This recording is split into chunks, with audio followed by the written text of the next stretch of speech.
Кеш жарық қымбатты көрермен, Еуразия бірінші арнасында ең алғашқы бағдарламасы.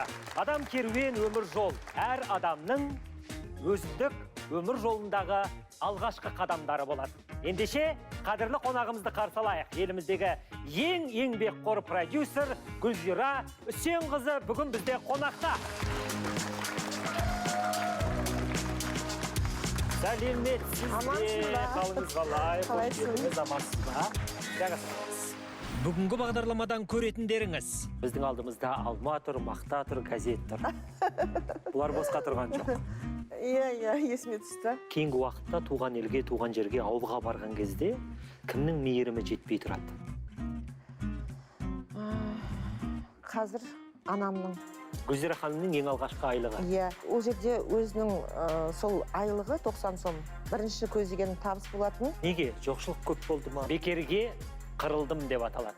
Кіммен қырылдым екен? Менің алдында отырған Гүлзира ханымның жоғары білімі жоқ. Иә. Ыңғайлы ма? Көңіл күйіңіз жақсы ма? Иә, жұмсақ әдем екен. Ағыңыздан ақтарылуға барсыз ба? Әрине.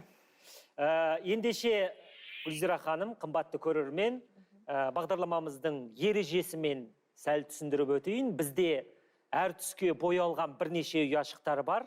Яғни сіздің алғашқы қадамдарыңыз. Әр ұяшықтың атауы бар. Сол ұяшықтарды таңдай отыра, бағдарлама барысындағы сізбен біздің әңгімеміз жарасады. Бағдарламаның соңындағы тағы бір кішкентай шарт.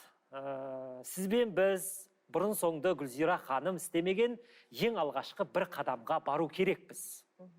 Оны бағдарлама соңына қарай қалдырайық. Әуелі ұяшықтарды көрейік, назарымыз экранда болсын. Сол ұяшықтардың бірін таңдап, сізбен біздің арамыздағы әңгімені бастайық. Бізде күлгін, сары, жасыл, қызғылт сары, қызыл және көк ұяшықтар бар. Қайсыдан бастауға болады?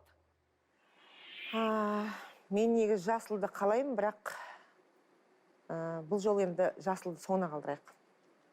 Сарысынан бастайық. Сарыдан бастайық. Сары ұяшықтың атауы былай аталады. Қайран күндер.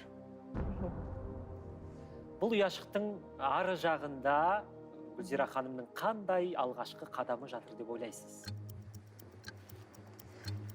Енді ол өмір болғаннан кейін ақ пен қара қатар жүреді ғой. Қиындықта болады, жақсылықта болады. Қызығынан көрі қиыншылықтар өте көп қой жас кезімізде. Әлбетте ол күндерге қазір ораламыз. Бірақ дегенменде мен сізді бері қарай қайтарғым келіп отыр. Біздің алдымызда алма тұр, мақта тұр, газет тұр. Бұлар босқа тұрған жоқ. Иә, есіме түсті. Ол менің балалық кезім. Ең бір өмірдің тәтті кездері шығар деп ойлаймын. Өйткені ата-анам қасында, бауырларым қасында. Сол тәтті күндерге ендеше саяхат жасайық, назарымыз экранда болсын. Менің мұна велосипедті мінуім тегін емес. Себебі біздің бағдарламаның бүгінгі қонағы Гүлзира апайымыз балалық шағында дәл осы велосипедпен Шорнақтағы ескі почта бөлімшесінде хат тасыған.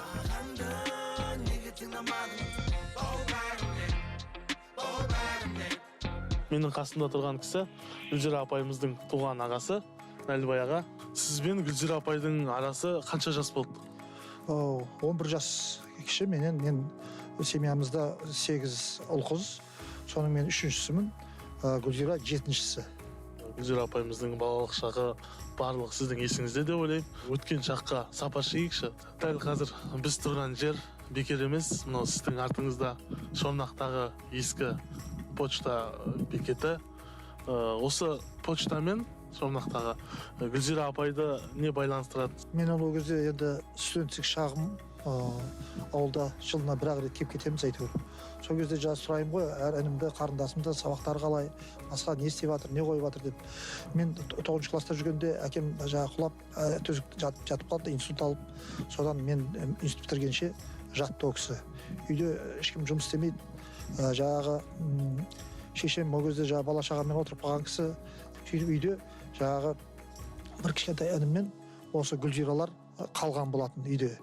Енді сол кезде Гүлзираның естіп жатам келген кезде. Өзі каникул кезінде сол тырмысып, ақша табуға тырысып, осы почтаның ар жағында бау бар. Сол жерден алма теріп, сол алма теріп ақша тауып, каникулдарында мына поштаға кіріп газет таратып сөйтіп жаңағы өзінше ақша тауып еңбек етіп жүретін деген еститін болатын. Бала күніңізден бастап еңбекке араласуыңызға ауру әке, көп балалы отбасы, осылардың барлығы әсер етті ме? Біздің отбасымызда 8 болды негізі. 3 қыз болдық, 5 ұл. Ең үлкен 2 әпкем, одан кейін 4 ұл, 4 ұлдан кейін мен 7-ші болдым, менен кейін 1 інім болды. Шорнаққа қашан бардыңыз соңғы рет? Мен Шорнаққа көп бармайтыным, мен мектеп бітірісімен қалаға көшіп кеттік. Негіз Шорнақ өте жақын, бір 20 минуттық жер Түркістаннан. Түркістан қаласына көшкеннен кейін үйім болғасын, сол жақтан көбіне қайтып кетемді. Ауылға көп соқпайтыным содан. Кейінгі уақытта туған елге, туған жерге, ауылға барған кезде кімнің мейірімі жетпей тұрады? Қазір анамның, өйткені анам 2 жыл бұрын өмірден өтті. Екінші әпкем ол да өмірден өткен 34 жасында, 30 жасында жаңағы 62 жылға ағам қайтыс болды, олардың жаңағы бала шағалары бар қалған. Енді біраз уақыт болды олардың өмірден өткеніне. Солар әкем, маған өзіме әкем өте жақын болды. Одан кейін класстастарым, мұғалімдерім, барлығда көршілерім, барлығда жақын. Мынау газет. Жаңа біз поштаны көрсеттік. Бұл Гүлзира ханымның мектеп қабырғасында жүре тұра ең алғаш еңбекке араласқан кезі. Почташы қыз. Негізі мен 3 ай каникулда жаңағы пошташы ағайымыз бар. Сол ағай біздің отбасымызға сенім білдіріп жаңағы почтаны тапсыратын, екен олар демалысқа шығатын. Сол кезде кейде 1 ай, кейде 2 ай берген кезде қуанып қаламыз. Мен әкемнің айлығымен 1,90 сом айлық алатынмын. Ол кезде кішкентай кезден бастадым. Бір сол 6-7 сыныптан бастап жақын жерлерге енді көрші балдар бар, жаңағы өзім інім бар, соларды жүгіртіп жібереміз. Мысалға ана газет болатын болса, осыған әр үйге қандай газет керек, соның бәрін аттарын жазып қоямыз. Мысалға мына жерге жаңағы үйдің егелерінің атын жазып қоямыз, сол бойынша таратып шығады. Ал енді алыстау жер бар бізде, біз өйткені Шорнақтың тура орталығында тұрдық. Жолдың асты дейміз, Фрунзе жақты. Ол жақтардың барлығына жаңағы өзім великке отырып алып, шет жақтардың барлығына өзім тарқататынмын. Маған ол ұнайтын. Кешке есіктің алдын бәрін сыпырып, су сеуіп, салқынмен жаңағы өзімнің сөмкем болатын, почтальонның сумкасы болатын, сол велигімнің артына артып алып, сөйтіп хаттарды, газеттерді тарқатып шығатын. Гүлзира ханымның ең алғашқы айлығы. Иә, ол жерде өзінің сол айлығы 90 сом. 90 сом ақша. 90 сом менің әкемнің айлығы еді. Ең алғашқы 90 сомыңызды сіз қайда жұмсадыңыз? Мен анама көмекке бердім. Өзім ішінен бір көйлек алсам алдым, шалбар не болмаса. Одан кейін мен тағы алмаға шығам, шабыққа шығам ғой. Содан кішкене шетінен алып қалып, соны Түркістанға бір 10-15 күнге, 10 күн десем болады енді, 1 апта сондай уақытқа Түркістанға қыдырып баратын ағайындардың үйлеріне. Сөйтіп паркке барып, мороженое жеп деген сияқты, сол бар қызығымыз сол еді сол. Одан кейін бізде 1 ай оқимыз, сентябрьде. Октябрьден бастап біз 2 ай, 3 айға мақтаға шығамыз. Ол кезде қызық ұнайды, өйткені класстастармен бірге бүкіл мектеп шығамыз. Автобуста өлең айтамыз, әйтеуір рекорд болып мақта тереміз. Ылғи да алдында жүретін мақтаны комбайн сияқты тереді деп айтатын. Сонда менде табыс, бірінші көздеген табыс болатын. Сізде бақытты балалық шақ болды ма? Менде көбісі сол жаңа айтып жатырмын ғой, анама бір қалайда көмектессем деген ой тұратын бізде. Неге? Жоқшылық көп болды ма? Жоқшылық емес, біздің үй өте бақуатты тұрды. Өйткені әкем жақсы қызметте жасады. Бірақ әкем бізді еңбекке қатты баулыды. Неге екенін білмеймін. Жаңағы шопыра таңғалады екен. Үсекен, ұят емес па? Көшеге шығып жаңағы балаңыз помидор, огурцы бар емес па? Соларды сатып тұр дейді екен да. Олар көшеге шығып сатады екен. Маған қуырт жағап келеді екен, әйтеуір бір ойыншықтарын да келеді екен сатқан ақшасына. Ұят емес па? Енді десе сөйтсе әкем айтады екен, ертең мен көзім кеткен кезде олар күн көру керек, олар еңбекке баулуым керек деп солай айтады екен да.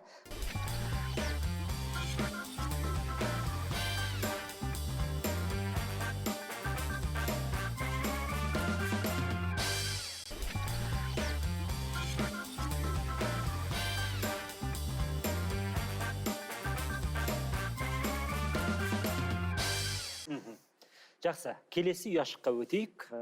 Назарымыз экранда болсын. Бізде күлгін, жасыл, қызғылт сары, қызыл және көк.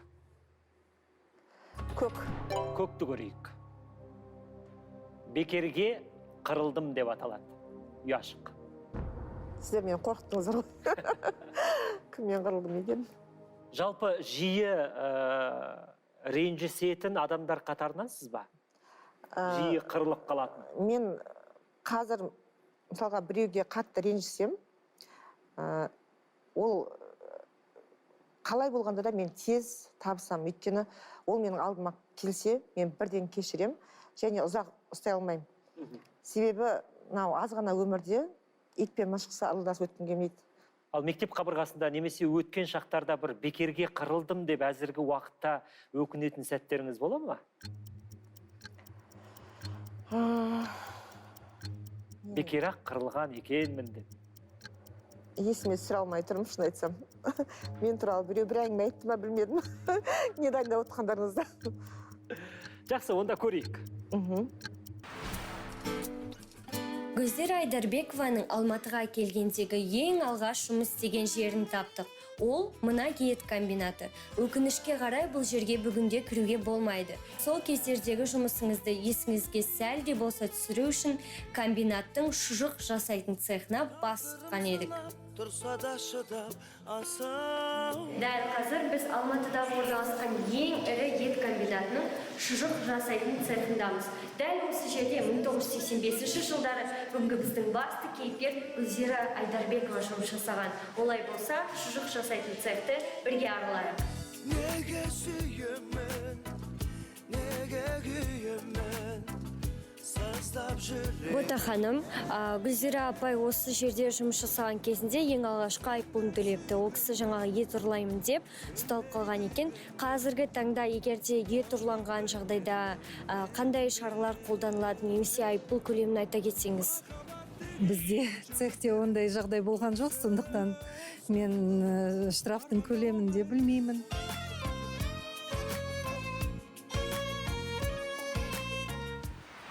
Мен оқудан құладым, одан кейін мяскомбинатқа жұмысқа орналастыруға мен әпкем алып барды. Ол кезде ол кісі тірет.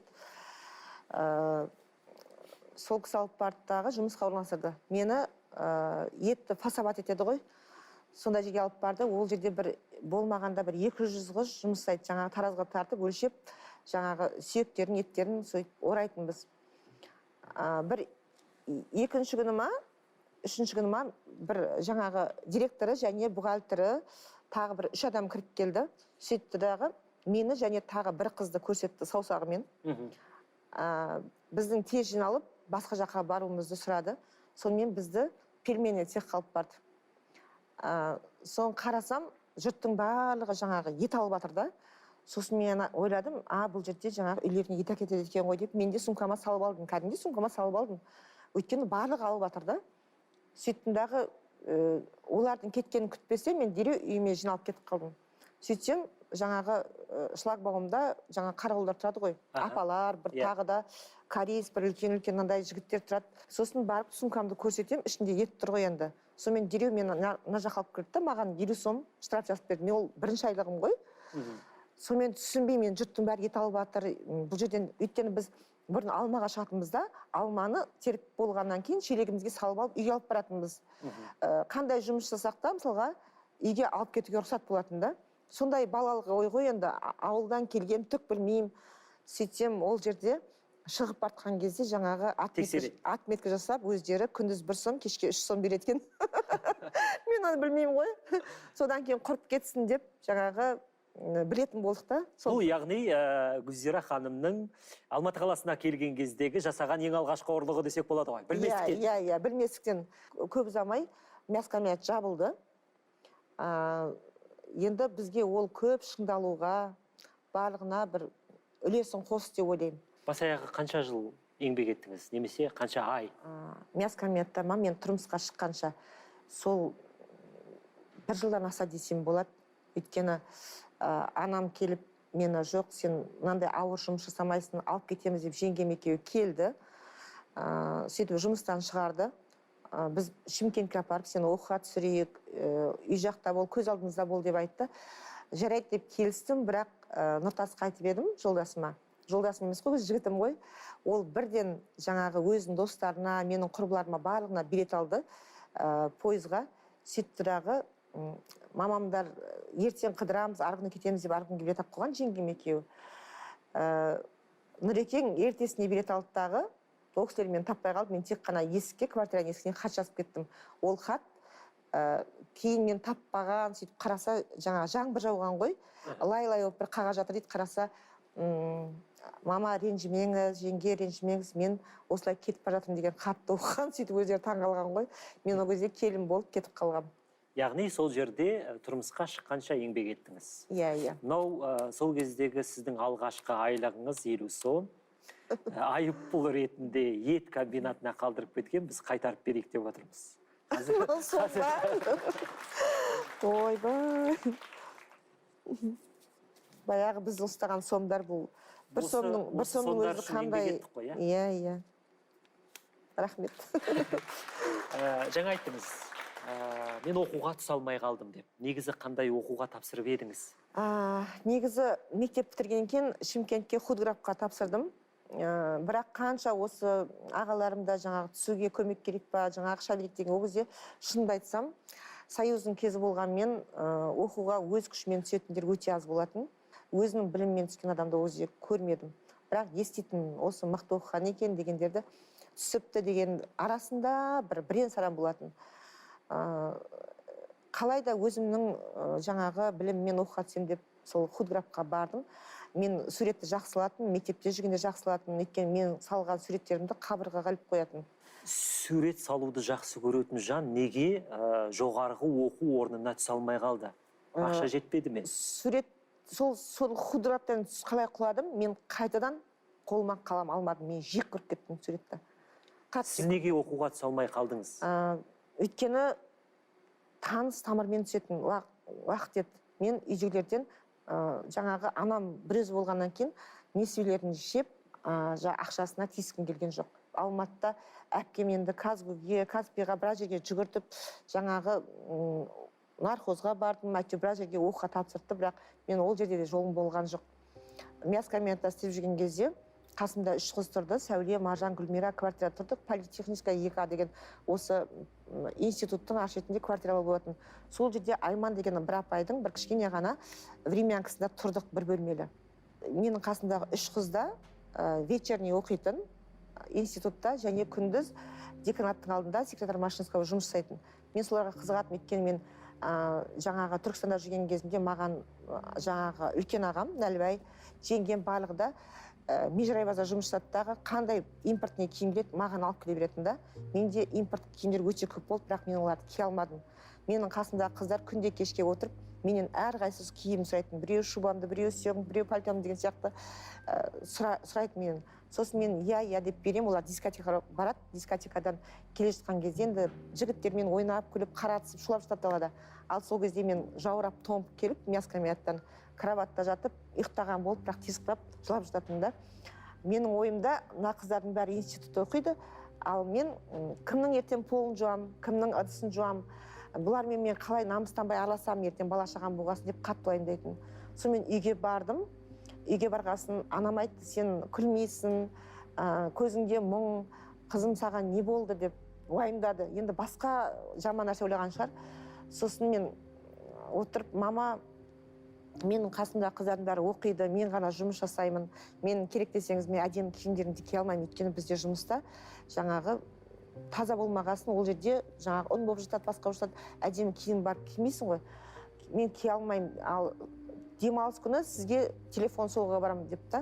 Өйткені біз тек қана Моншаға баратынбыз қыздармен, және почтаға барып 2-3 сағат күтіп отыратынбыз анамыздың бір дауысын есту үшін. Қыдыруға уақыт болмайды деп сөйтіп жылап қалдым. Ертең қандай боламын, соны уайымдаймын деп. Мен оқымадым ғой деп. Сол кезде анамның тізесіне басымды қойып жылап қалған кезімде көзім жасын көрсетпейін деп, анам басымнан сипалап, шашынан сипалап отырып айтты, қызым, бірақ нәрсе саған тілеймін деді. Алла сенің басыңа бармақтай бақ берсін деді. Яғни менің алдымда отырған Гүлзира ханымның жоғары білімі жоқ. техникумдікі бар. Қайратқа аяғым ауыр болған кезде әпкем алып барып строительныйға барып тапсырды, сол жерде оқуға түстім. Бірақ Иә, жоқ. жоғарғы оқу орнының білімі жоқ. Жақсы. Ендеше келесі ұяшыққа көшейік. Бізде қалды күлгін, қызғылт сары және қызыл жасыл. Қызғылт. Қызғылт сары. Жақсы. Ұяшықтың атауына үңілейік. Алматы түні деп аталады. Алматы түнімен не байланыстыру мүмкін Гүлзира ханымды? Сіздер мені қорқыта бердіңіз ғой, білмеймін ғой. Есіме түспей жатыр. Өздеріңіз түсірмесеңіздер. Жалпы байқасаңыз, бірінші ұяшықтан бастап қайран күндер бекерге қырылдым, Алматы түні, осы атаулардың барлығы Қайрат Нұртастың репертуарынан. Ешқандай алғашқы қадамға, алғашқы бір әрекетке Алматы түні куәгер емес пе?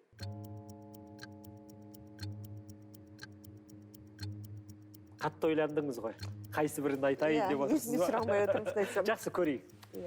Құрметті көрермен, біз дәл қазір 1986 жыл 16 желтоқсанда көтеріліс болған ескі тәуелсіздік алаңындамыз. Дәл осы ғимаратта біздің бүгінгі кейіпкеріміз Гүлзира Айдарбекова 18 жасында жұмыс жасаған болатын. Сол кісінің өзінен сұхбат алып, көтерілістің қалай өткенін жайлы сұраймыз. 86 жылы мен осы жерге жұмысқа орналастым.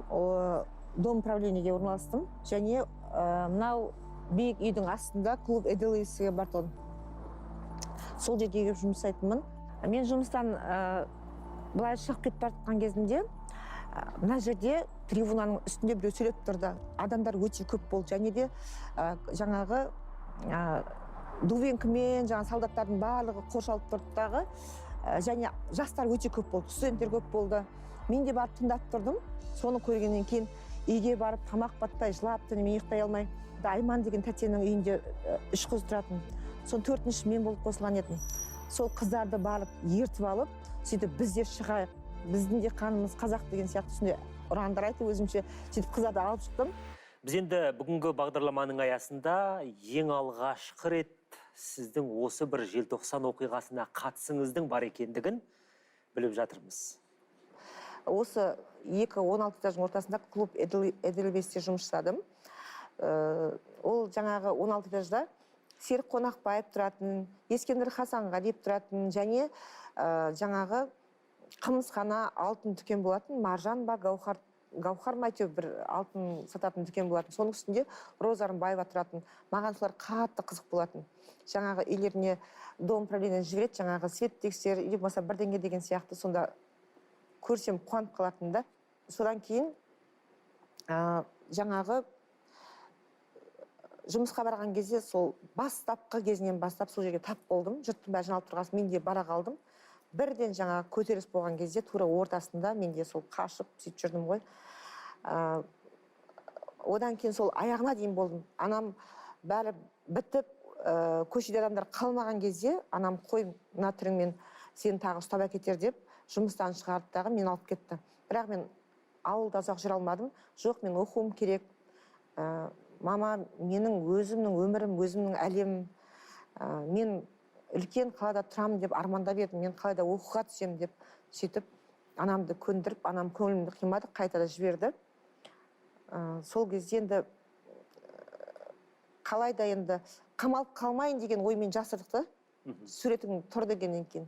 Сол қалпы мен аузымды ашпаған күйі кеттім. Желтоқсан оқиғасының кезінде бастан аяқ болдыңыз. Бәрін көзімен көріп, оның үстіне ол кезде біз қанымыз қайнап тұрған кез ғой.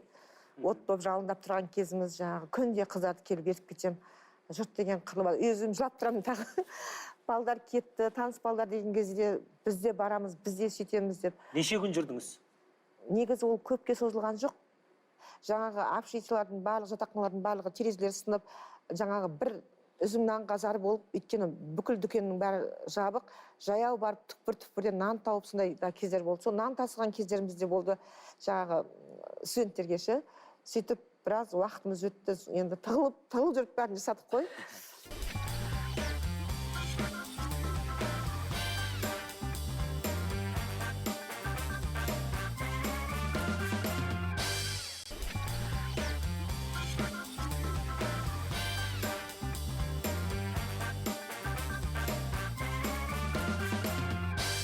Ал жоғарғы оқу орындарына түсуіңізге бұл оқиғаға қатысы бар екендігіңіз кедергі болды ма, болған жоқ па? Мен ол кезде жаңағы дайындық курс дейді ғой, подготовительный курста оқып жатқанмын. Жаңағы физика сол жағынан, сол азвида оқып жатқанмын. Сол кезде болды бұл жағдай. Мен бірақ оқудан бірден шығып кеттім, жұмыстан да шығып кеттім, барлығынан шығып кеттім. Келесі яшыққа кетейік. Қызыл, күлгін және жасыл қалды. Қызыл. Қызылды көрейік. Қызық болсын. Бағдаршам деп аталады яшық.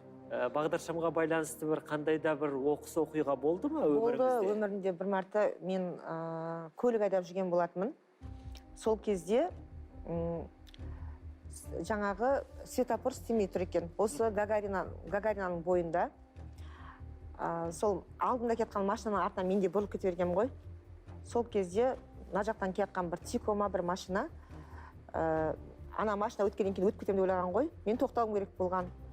Сол кезде тоқтамай өтіп бартқан кезінде ол кеп мені соқты, бірақ жеңіл соқты. Ол машина өте жеңіл машина ғой енді, тез ұшып кететін. Менің машинам мұрты да бұзылған жоқ, бірақ Lexus машинасы да кезде соған кеп соққан кезде ол аунап түсті да машина. Сосын мен көліктен түстім, бірақ аяқ қолым дірілдеп тұр енді барынша. Ішінде адамдарға бірдеңе болып қалды ма, ондай нәрсе көрмегенмін мысалға. Сөйтіп барып едім, барлығы дұрыс, еш нәрсе болған жоқ деп жатты, нелер отыр екен. Бірақ адамдар кеп оларға ұрсып атты. Неге сен олай айтасың, олай айтпаңдар, ауырып қалды деп айт, бүйтіп айт деп айтып жатыр да. Кінәлаңдар деген сияқты. Сонымен жоқ, нормально деп кетті олар. Жаңағы гайлер кеп айтып түсіндіріп, жаңағы сосын барып жіберді ғой, мен ақшасын страховкам бар болатын, сол бойынша жөндейтін болғанбыз. Кейіннен ол кісі менің кім екенімді естіпті, орыс кісі болатын. Сөйтіп таңғалғаным, алдында әйелін айтып отқан ғой, жаңағы қол ауырып қалды деп дейсаған, өзіме түк болмады деп тұрған кісі, енді әйелі көнбеген шығар, өзінің мойнына кәдімгі касетке бағып ғой. Жала жапты. Жала жапты, конкретно жала жапты. Өйткені мойнында өтірік сап қойғанда, негізі қазір болатын болса, мүмкін барып тексертіп, мүмкін ол өз адамдарына өтірік справка жасатып алды ма, соны тексертуге мен анау миымның бәрі Қайраттың атына кір келмесін деп тұрдым да.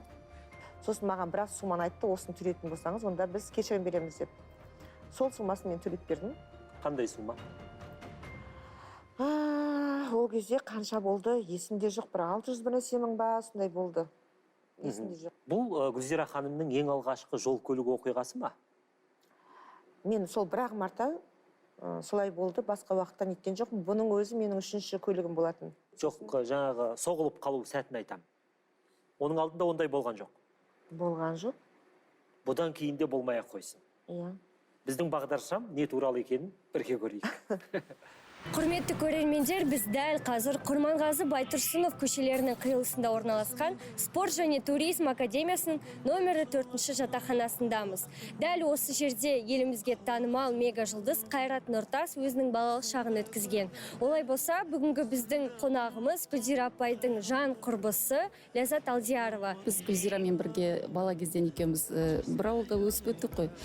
Бала кезден білеміз бір-бірімізді, сондай өте жақын құрбылар болдық. Ал енді бұл жатақханаға келсем, жатақхананың жалпы ол кезде кіретін есік Құрманғазы көшесі жағынан болатын да, артынан кейде кіре алмайтын кезде артқы есік болатын. Ондай болса, біз жатақхананың ішіне кіріп көрейік.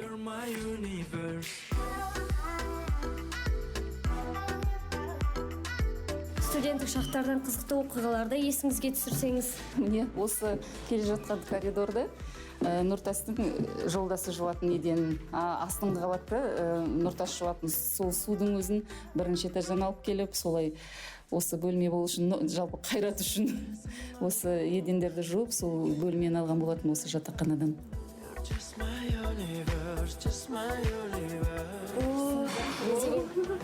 Қандай керемет бөлме. Нұртас пен Гүлзираның алғашында екі кровать тұратын, мына жерден әлгі не болатын, шымылдық секілді, мына жақта бесік болатын. Сонан әлгі мына жерлерде әлгі тамақ дайындайтын ашитын болсам мында не болатын нұртасын сабақ жасайтын, және ол әлгі гладильная доска жерге сол кезде баланың несі болушы еді ғой бізде 40 жерге болушы еді ғой бәрін жуып өтектеп сол жерде мына жерде өтектейтін болатын. Мына бөлмеде өзі сондай ығы-жығы болып жататын. Нұртастың жолдастары бар, бауырлары бар, арасында Гүлзираның подружкалары бар деген сияқты былайынан мына жерде қатар білмеймін қанша сондай кездер болды ғой өздері. Дастарханы сондай нетпейтін, әрдайым толып тұратын. Сосын Гүлзираның бір кезде тамақты өте дәмді дайындайтын сондай. Мен есімде жаңағы әлгі картошка мен етті керемет қуырып дайындайтын.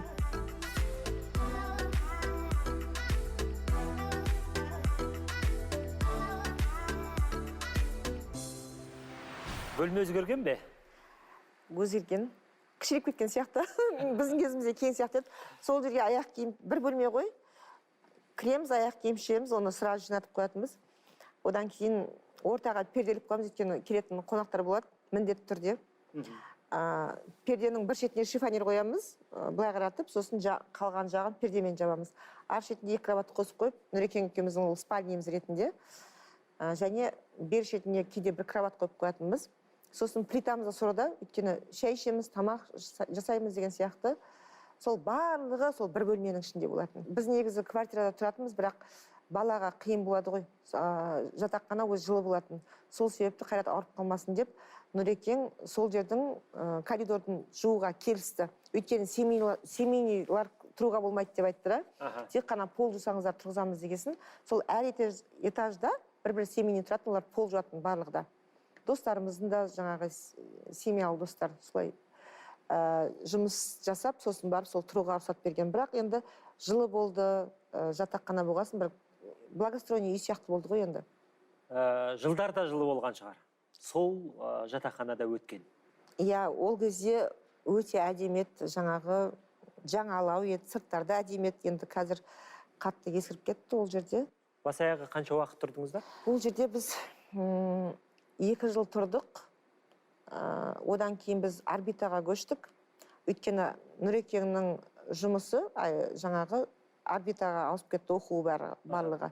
Сөйтіп, орбитада бірінші общежитие тұрдық, бірінші жатақханада. Оның артқы жағынан Нұрекең жаңағы кино қоятын болып, жаңағы сол кезде Бандам, осы Джеки Чан ашылып нетіп жатты ғой, кино көрсетіп жатты ғой, соларды көрсетіп, табыс табатын болып кетті. Ал мен сол жақтағы иностранцардан шалбар, мода отқан кезі, сән болып отқан кез, соларды алып, жаңа базарға өзім продавецтерім ұстап, өзім сатып, сөйтіп, жаңағы қайнылдеріме зат алып беріп, олар да сатындар, сендерде үй алыңдар, көлік алыңдар деген сондай бір немен қасыма оларды алып та жүрдім. Ол Гүлзира ханымның ең алғашқы кәсібі, ең алғашқы бизнесі десек болады. Біз негізі Қайратты босанған уақыттан бастап, әйтеуір ақша өзінен өзі келе берді. Қайрат майғұйрық бала болды. Майғұйрық болғанда да сол жерде иностранцға жаңағы шетелдік адамдарына киімге заказ береміз да, ол 3 жасында дубленка киді, норковый шапка киді, аяғына саламандыра, туфли киді, 3 жасынан бастапшы. Мынау менің қолымдағы шалбарлар, джинси шалбарлар. Атаңызға айналған кезіндегі көптің қолы жете бермейтін Монтана. Иә. Гүлзира ханымды алғашқы үйге де, алғашқы көлікке де, алғашқы табысқа да жеткізген осы Монтаналар еді. Иә. Есіңізде ме Монтана сатқан кезіңіз? Монтана саттық, Мальвина саттық, көліктер, лондонский көлік дейтін біз, ол енді өте қымбат көлік болып келді. Жерінде осы қызыл, не болмаса жасыл брошкалар болатын, оның етегі плессировный жаңағы сондай көліктерді сенсеңіз 400 сомнан аламыз сол кезде. 400 сом деген 4 айлық қой. Соны 600-700-ден сатамыз, сол қолдан қолға тұрған жоқ. Және Монтана юбкалар болды, джинсовка осындай неден, вельветовый болды, солардың барлығы қолымнан өтті десем болады. Осы сауданы бастапқы болып жасадым, және достарымыздың арасынан алғаш болып үй алдым. Алғаш үйді қай жерден, қанша қаражатқа алдыңыздар? Саяхаттан алдық. Саяхаттың қасында полдом алдық ол кезде. Бірінші алған үйіміз, өйткені ол кезде газет болады, ол жерде бір 3-4 үй сатылымға шығатты. Сосын өте қымбат болатын. Әйтеуір сол үй сатылатын болып, сол үй таптық. Потанина 34 деген көше жаңағы екінші роддомның қасында болды. Бірақ кейін арманым жаңағы өзімізге жеке үй болатын, Абая Бауманадан екінші үйді үлкен жақсы бір немістердің үйін алдық, банясымен, жаңағы жақсы сондай жаңа үйден алдық та, центральный отопление. Кейін өзіміз 2 этаж қосып алдық, коттедж қылып алдық та сол үйді.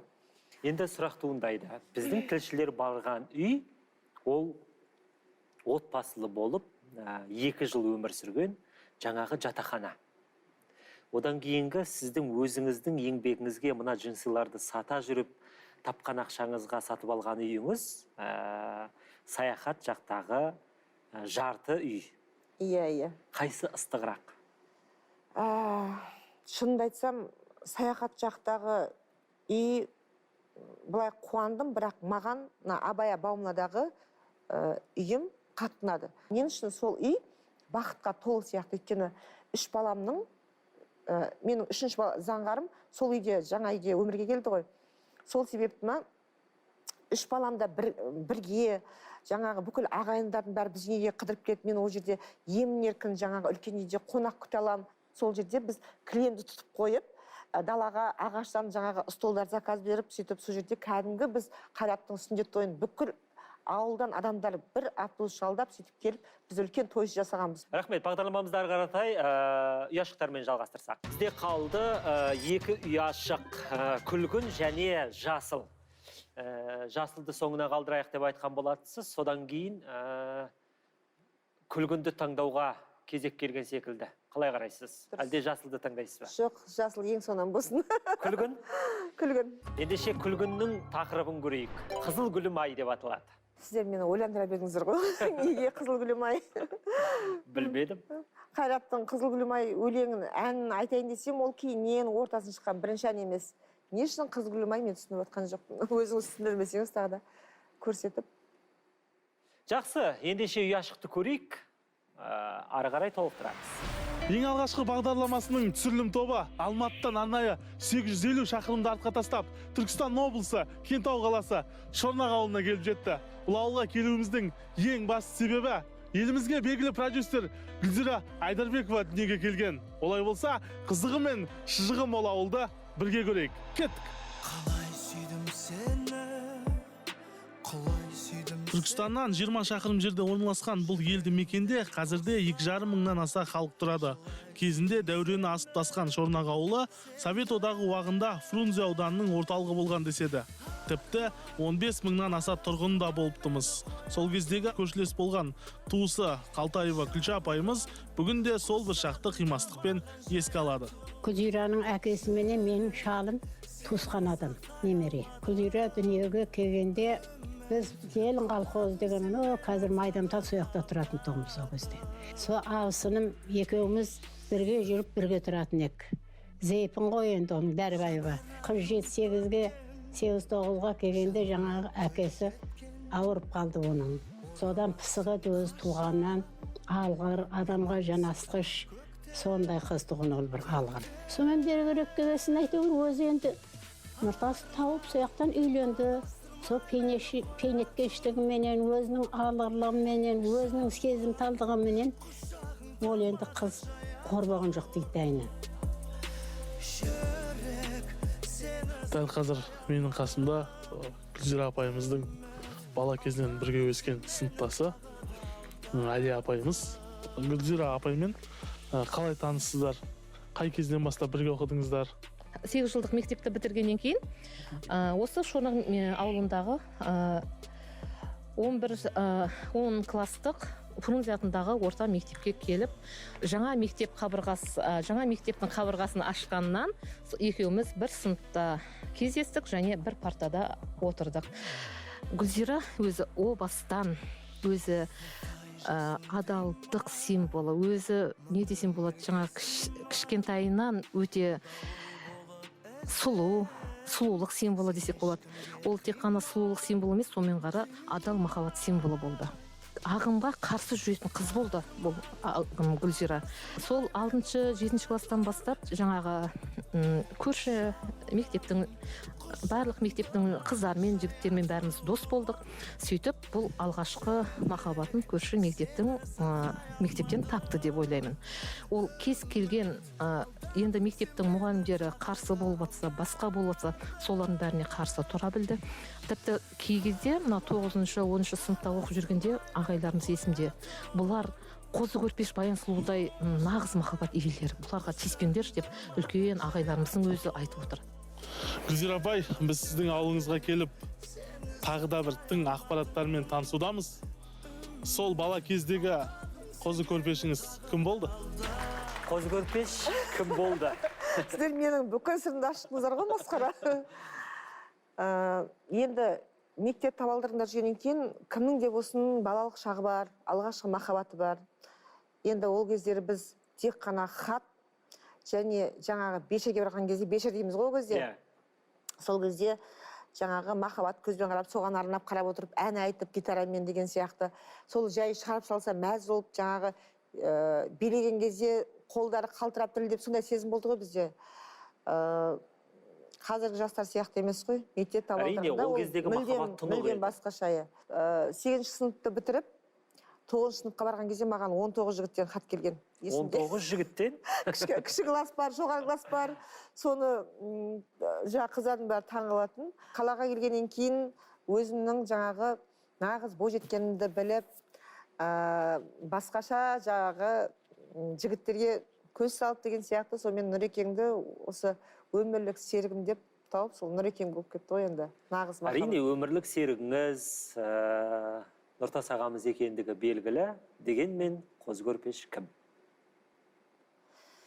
Әйтеуір алғашқы махаббат.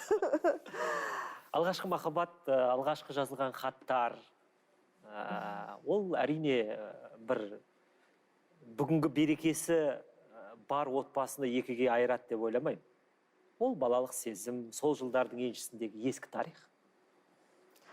Мен сол айтылмай-ақ қойсын. Тұрмысқа шыққан кезде енді бәрі таң қалыпты. Қалайша ол мүмкін емес деген сияқты енді. Және мектепте бізден төменгі класс оқығандарды енді армияға шығарып салады қыздары. Сол кезде сенімсіздік пайда болған жастардың арасына. Енді Гүлзира күтпегенде сен күтемін деп тұрсың ба деген сияқты сенімсіздік пайда болды деп естідім. Енді өйткені біз ауылда жұрттарға қалай десем болады, үлгі беретін сондай жаңағы жастар болдық.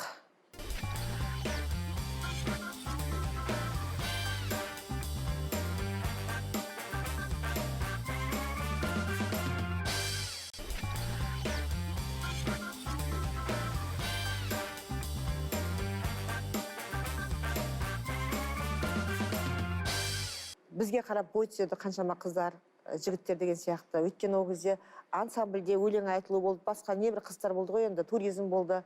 Сол кездерде енді бізден сол үлгі алғандар өте көп болды. Мен мектепте көбіне, қалай десем болады, комсорг болды мектепте. Мектептің жұмысын көп жасадым, сосын барлығы қызығушылықпен қарағаннан кейін мен көзге қатты түсіп қалдым негізі. Сабаққа көбіне қатыспаймын, өйткені мектептің шаруаларын жасайын деген сияқты ғой. Ал енді нағыз махаббат Нұрекеңмен ғой. Қайрат енді нағыз махаббаттан туылған бала. Гүлзира ханым, бізде бір ашық қалды. Сіздің жақсы көретін түсіңіз ол жасыл. Жасылдың ар жағында не жасырылған, бәріміз бірге білейік, қымбатты көрермен. Жасыл ұяшықты ашайық. Тақырыбы мақтанамын. Ең алғашқы рет сіздің кеудеңізді мақтаныш сезімі қай кезде кернеді?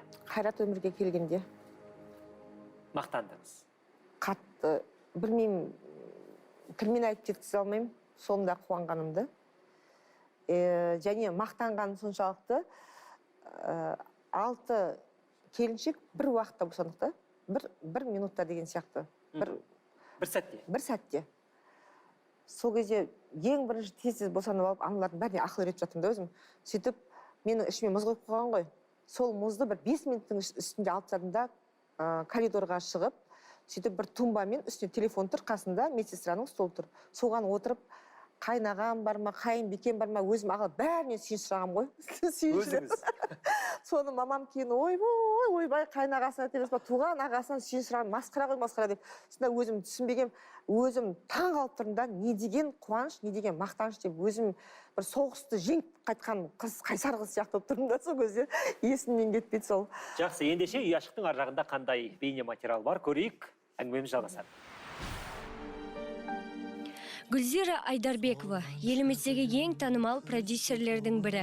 Ұлының бойындағы талантын байқаған ана Қайратқа бала күнінен туған туыстың қуанышында ән айтқыза бастаған. Бірақ алғашында продюсердің бұл әрекетіне қарсы болғандар табылған. Гүлзира ханымды бұл жігерлендірмесе сындырмады. Халықтың ұлына деген ыстық ықыласын сезінген ананы енді тоқтату мүмкін емес еді. Ол Қайратты жетектеп жүріп талай телеарнаның табалдырығын тоздырды. Әндер жазылып 2006 жылы алғашқы клипте түсірілді. Қалай сүйдім сені, қолай сүйдім сені. Бұл Қайрат пен Гүлзираның ең үлкен жетістіктерінің бірі. Бұдан кейін концерт пен гастроль көбейді. Сондай концерттердің бірінде әнші мен продюсер ұйымдастырушыларға алданып, халықтың алдында ұятқа қалды. Оның орны сахнаға емес, оның орны түнгі клубта өлеңін айтсын, сахнаға бар. Семейдегі оқиға продюсер ретінде Гүлзира ханымға ең алғашқы және ауыр соққы болды. Қайрат алғаш рет анасына ренішін білдірген. Олар тыңдармандардан кешірім сұрап, билет ақысы халыққа қайтарылды. Бірақ араға жыл салып, Алматыда тағы бір келеңсіз оқиға болды. Тыңдармандардың ыстық ықыласы бірақ сәтте ашу мен заға айналып, Гүлзира ханым қалт кетсең шалып қалуға дайын тұратындардың шоу-бизнесте де кездесетінін сезінді. Одан қалай қорғану керегінде өмір үйретіп келеді. Бірақ 7 жыл өтсе де праймдағы оқиғаның немен аяқталғаны және Қайраттың бұл шоуға қатысы бар жоғы құпия күйінде қалды.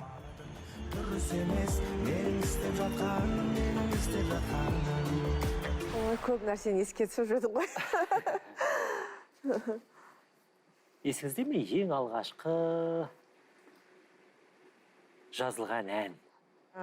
Ең алғашқы жазылған ана туралы. Теңіздерді кешіп өтіп жетпей ме, сағынғанда өз баласын аруана деген соған біз ән жаздырып, одан кейін клип түсіргенбіз. Мен 3 баламмен осы Мир фантазияда жүріп түскем. Бірақ соны телеарнаға көрсетіп берем деп менен Айдар деген жігіт алды. Сөйтіп көрсетіп жүрді, ол мынандай қара дискінің бас жағында ғана көрінбейтін титтей ғана клип қой енді. Сол ойымда түгі жоқ қуанғаннан өзіме көшіре алмай бере салғам ғой. Соны жоғалтып жіберді. Ең алғашқы жазылған ән де, клип те сол еді. Ол мен өте ыстық еді. Мен оны қандай еңбекпен сол клип түсіргем негізі. Қайраттың бала кезінде. Ең алғашқы Қайрат Нұртастың концерті қай қалада, қай жерде болды? Қызылорда қаласына маған Айжан телефон соқты, қазір осы Алматы қаласында.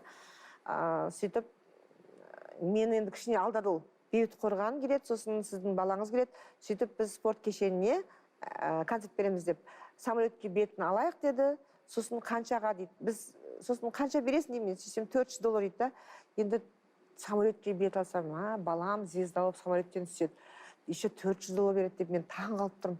Я деп енді айылып қаламын заказдан деп бірінші заказ концерт қой енді. Қуанып тұрмын. Негізі ол $400 өте аз ғой. Өзіңіз ойлаңыз спорт кешені. Бірақ оған бейбіт қорған ұшпаған. Мен сол болса, өйткені мен ондай болатын білгенде бірге ұшып баратын едім ғой. Мен сол болады дегесін, мен өзін жібере салдым. Сөйтсем Қайраттың 7 өлеңі бар, қайта-қайта айтқыза берген, ана арманды 11 рет па 7 рет па айтқан ғой. Өйткені уақыт кетіп жатыр ғой. Өзі әр ән 3 минут 4 минут қой. Сөйтіп қызық болған, сол бірінші концерті Қызылордада болған. Енді Прайм Плазадағы оқиға Қайрат Нұртастың карьерасындағы ең алғашқы үлкен өкініш десек бола ма?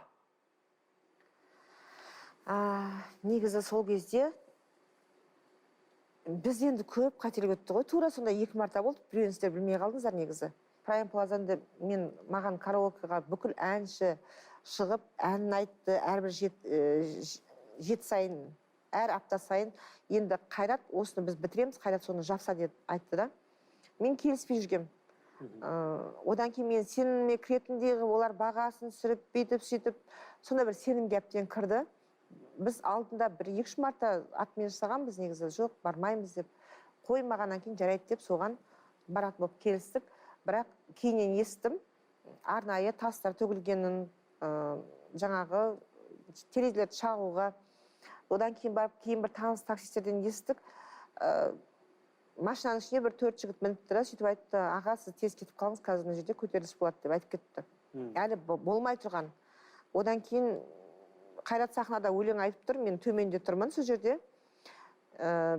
Адамдарды әдейі жаңағы толқын жасатты.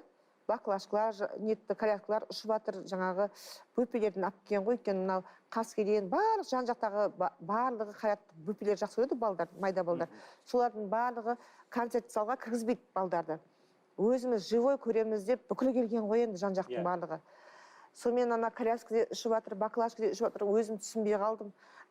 Сахна дұрыс құрылмаған, құлап қалатын сияқты. Енді екінші ән айтайын десек мүмкін емес. Сонымен бізді Қайрат екеуміз қоршаған күйі осылай күзетшілер алып кетті машинаға. Біз енді көлікте күтіп отырмыз ғой.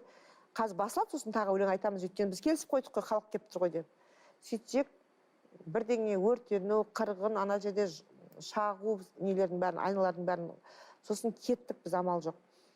Үйге барып алып қорқайын. Енді Қайратты қамап тастаса қайтем. Өлең айтпай қалды деп, кетіп қалды десе қайтем деп. Тағы біз күтіп жүрміз, звондап қалса қазір барамыз депті. Сонда да үміттеніп жүрміз да.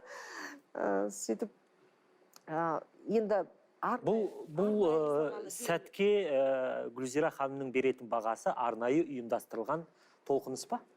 Мен арнайы деп ойлаймын, негізі. Ал жаңағы біз білмейтін оқиға қандай? Сіздер білмей қалдыңыздар деп астынсыз айттыңыз ғой. Балуан Шолаққа Қайраттың және Беркуттың, сосын тағы бір мықты бір әншінің концерті болады деп, сөйтіп бізге ұсыныс тастады. Содан кейін барып, ұсыныс тастағаннан кейін біз келісіп, үлкен болса алдына несі билборд қойылды да. Одан кейін мен айтамын, енді Қайраттың гонорарын бермейсіздер ма, билет алмайсыздар ма, аз күн қалды ғой деймін, бірақ я дейді дағы, бірақ не билет алынбайды, сосын мен өзімнің ақшама алдым билетті, бірақ ешқандай гонорар жоқ, тем более стадион Балуан Шолақ, түсінбей жүрдім. Сөйтіп Қайратқа айттым, бізді бір тағы да бірдеңе күтіп тұрған сияқты, олар алаяқ сияқты. Телефон алмайды біресе, Беркутқа звондасам, жоқ, мен келіскен жоқ, мен бармаймын дейді. Еш түсінбедім. Сөйтіп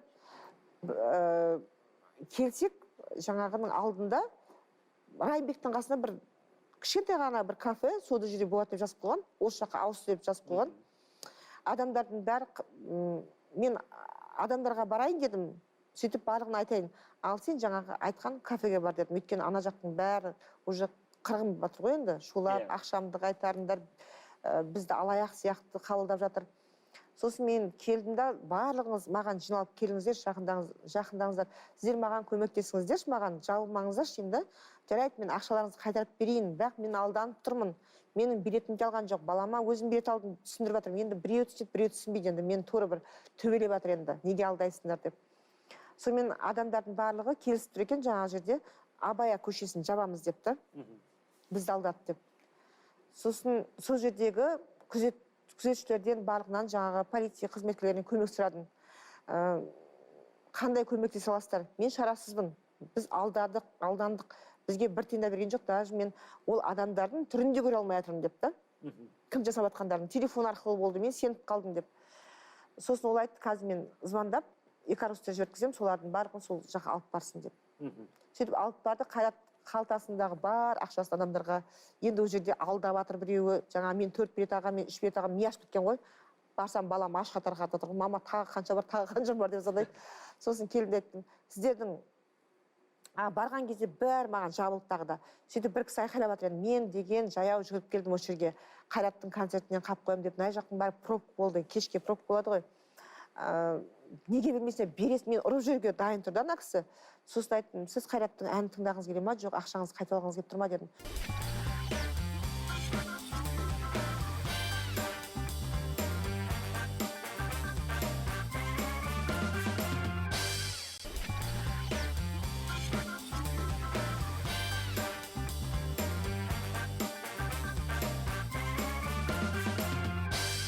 Мен әнін тыңдағым келеді, мен деген пәлен километрден жүгіріп келдім деп тұр ғой енді.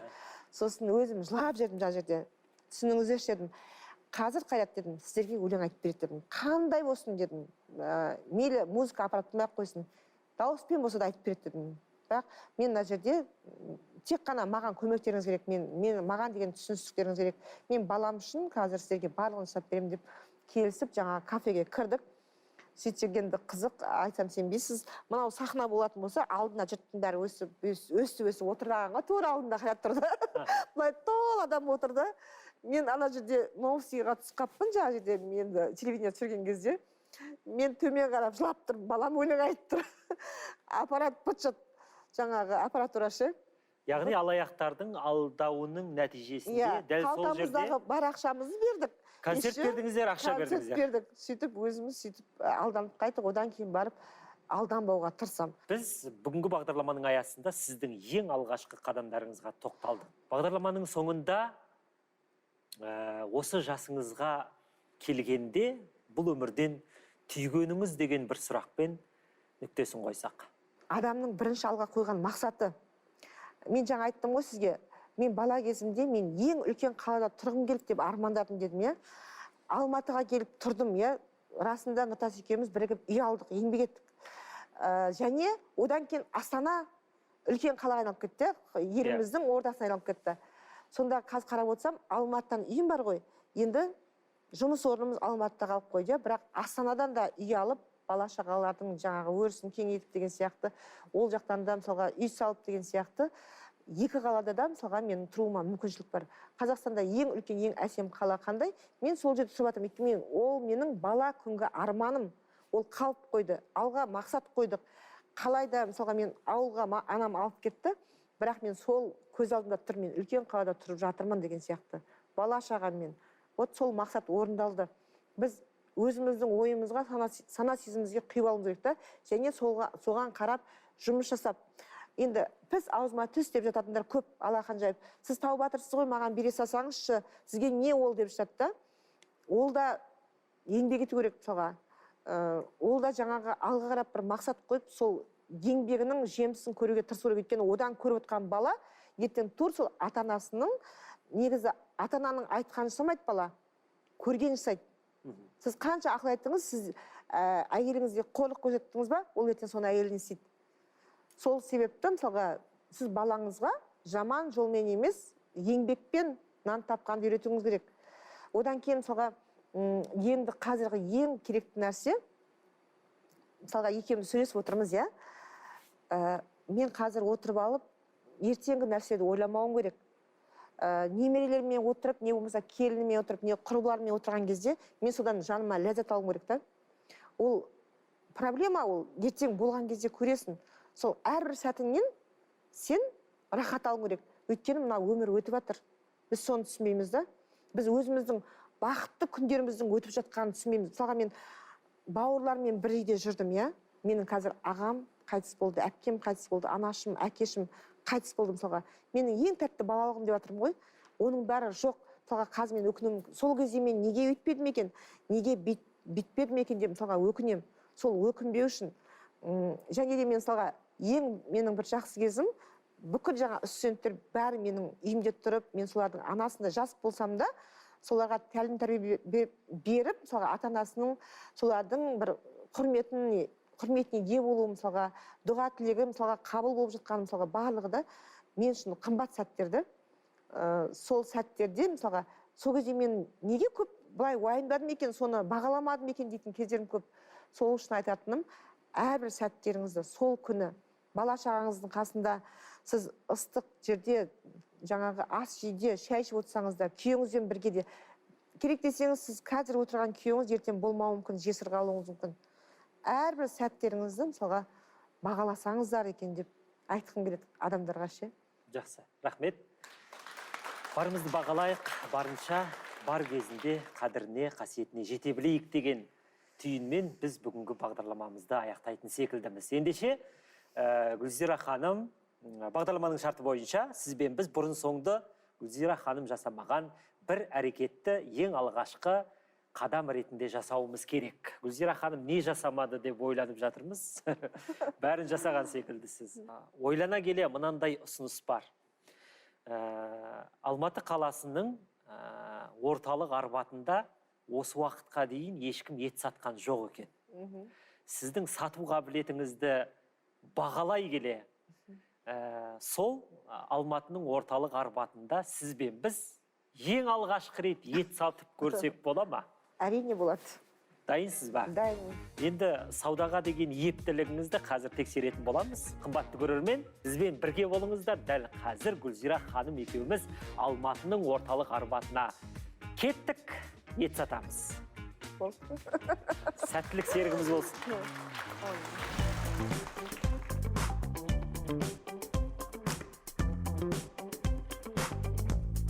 Қымбатты достар, келісім бойынша біз Алматының орталығындағы Арбатқа келдік. Қазір Гүлзира ханым екеуміз ең алғаш рет Арбатта ет сататын боламыз. Көресіздер, дайынсыз ба? Дайынмын. Енді біздің бүгін пысықтығымыз, жаңағы етіміз тірі жоқ па барлығы салады. Және де бұл жерде тек қана жастар көп қыдырып жүреді, негізі ет сатылатын жер емес. Бірақ бағымызды сынап көрейік. Кеттік ендеше, іске сәт. Ет аламыз, ет аламыз. Бұл дәрді ғын, сортаға деген бәрді. Мәссаған, қолыңыз жеңіл екен ғой, Гүлзира ханым. Мен өмірімде сатпағам. Мен бірінші рет. Ет аламыз. Ет алыңыздар. Жегенде арманда, жемегенде арманда. Өзім баққан сиыр. Ет жемейтін қазақтар ғой деймін. Бәрі 2000 ба? Иә. Іспейсіздер ма? Сіз сиырдың қалай бағылатынын білесіз бе? Қазақтарға қай жерде де ет сатуға болады дегенді дәлелдегімізге отырмыз. Мясо берем. Вот самое вкусное мясо. Стейк, наверное. Өз жұмысымен кетіп бара жатқан адамдар шақырып алыпсыз ба? Саламатсыз ба? Саламатсыздар ма? Неге ет сатып тұрсыздар? Бүкіл жұмыс тоқтады, енді қайтеміз, ет сатамыз. Енді мен қайсыздар ма, қыздарым? Көршіміз ғой негізі. Көршісіздер ма? Саламатсыз ба, қалыңыз қалай? Суреттемеңіз, ет алыңызшы. Ет алмасаңыз суретке түспейміз деп отырмыз. Аламыз ба, қыздар? Аламыз. Хотя бы 100 теңге түсіп беріңізші. Хотя бы. Иә. Сіз қай жақтан боласыз? Қарағандының қазақтары да саудаласам ба? Ой, масқара саудаласам. Ас болсын. Шап десеңіз шабайық. Ет аламыз, қыздар. Бірақ түсіп қалды. 4 килограммға жуық. Адам алдамайды екенсіз, 4 килограмм дейсің ғой. Қолыңыз жеңіл екен, әп-сәтте сатып жүрді ғой? Қиын деп тұр. Иә, қиын деп. Ал, ең соңғы ет салған адам бақытты келін деп. Ет аламыз, ет. Асып жей аласыз ғой екен? Я на улице живу. Как найдете, что варить? Мы верим в вас. Варить. Место есть, которое вам готовит? Человек есть поможет. Давайте, тогда вам сделаем доброту. Вы это и сделали. Арбаттағы ет сату саудамызды осындай бір қайырымды нотада аяқтаймыз ғой деймін. Біз Арбатта ең алғаш рет ет сатқан қазақ шығармыз. Мүмкін. Өйткені бұл жерде гитара ойнайды, кофе ішеді, пицца деген сияқты. Алматыға келіп, оқудан құлаған кезде мясо комбинатта жұмыс жасағам. Білеміз. Бірақ ет сатқан жоқсыз. Ет сатқан жоқпын. Ет бірінші рет. Иә, бірінші рет. Ең алғашқы бағдарламасының аясында ең алғашқы рет Гүлзира ханым ет сатты. Нәтижесінде қанша ақша таптық? Мінекей, негізі мына жерде 28 000 теңге, бірақ біз жаңағы үйім жоқ деген кісіге етті тегін беріп жібердік. Иә. Сондықтан жаңа картаға салғанымыз бар. Енді бұл ақшаны біз